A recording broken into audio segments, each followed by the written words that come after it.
मीरपुर नाम के शहर में तेजस अपनी पत्नी नीरू के साथ रहता था। पति पत्नी दोनों ही नौकरी करते थे।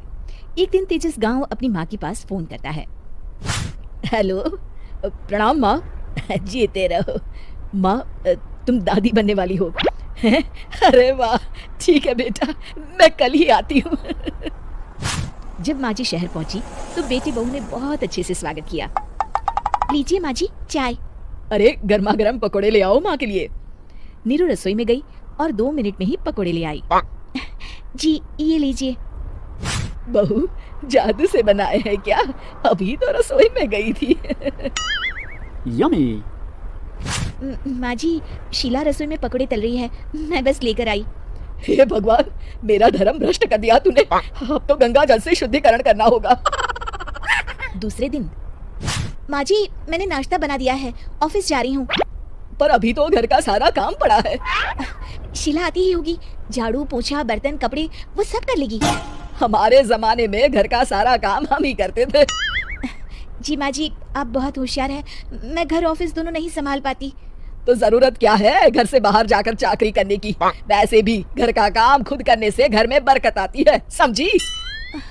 पर माँ जी। पर वर कुछ नहीं, इस महीने की पगार मिले फिर ऑफिस बंद है। हाँ। रात को नीरू तेजस से कहती है, सुनिए जी, माँ जी बोल रही थी कि मैं नौकरी छोड़ दूं। वैसे ठीक ही तो है, अभी तुम्हें आराम की जरूरत है।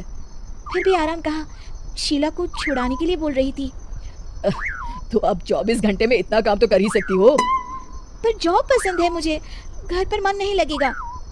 अगले दिन जब दोनों ऑफिस के लिए निकल रहे थे, मेरी तो कोई कीमत ही नहीं है इस घर में।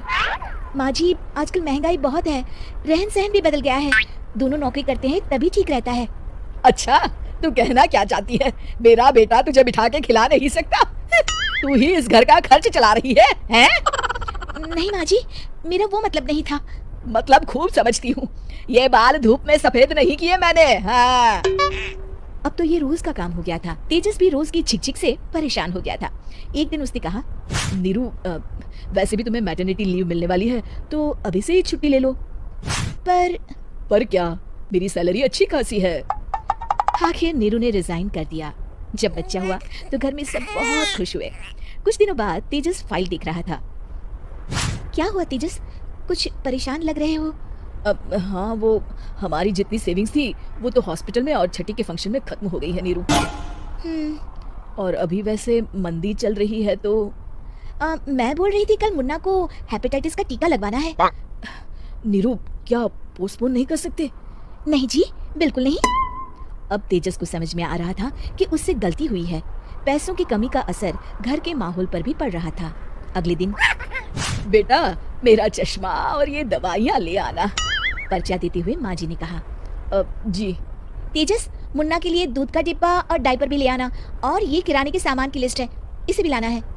तेजस गुस्से में लिस्ट मरोड़ कर फेंकता है और चिल्लाता है, पैसे क्या पेड़ पर उगते हैं? ये ले आना, वो ले आना। अरे पर ये जरूरत का सामान ही है। वो गुस्से में बिना कुछ कहे ऑफिस चला गया। अरे लंच तो ले जाइए। नीरू दौड़ कर डिब्बा पकड़ाती है। एक दिन खाना खाने के बाद, नीरू अब तो मुन्ना कुछ बड़ा हो गया, तो अब तुम वापस ज्वाइन कर लो ना जॉब। पर इस रिसेशन में जॉब मिलना बहुत मुश्किल है। ट्राई तो करो। फिर मुन्ना? माँ जी है ना, और एक फुल टाइम मेड भी लगा लेंगे। पर माँ जी, उन्हें तो पसंद नहीं। तभी माँ जी वहाँ आ जाती है और प्यार से नीरू के सर पर हाथ फेरते हुए बोलती है, अब मेरी समझ में आ गया बहू, पहले के और अब के समय में अंतर है। तुम काम शुरू करो, मुन्ना की जिम्मेदारी मेरी। मेरी प्यारी माँ जी। ये कहकर नीरू उनके गले लग गई। शिक्षा, परिवर्तन संसार का नियम है, हमें भी समय के साथ चलना चाहिए। उम्मीद है कि आपको हमारी ये कहानी पसंद आई होगी। कृपया हमारे चैनल को सब्सक्राइब करें और सभी अपडेट्स के लिए बेल आइकन जरूर क्लिक करें। और हाँ, वीडियो लाइक और शेयर करना मत भूलिएगा। Bye bye.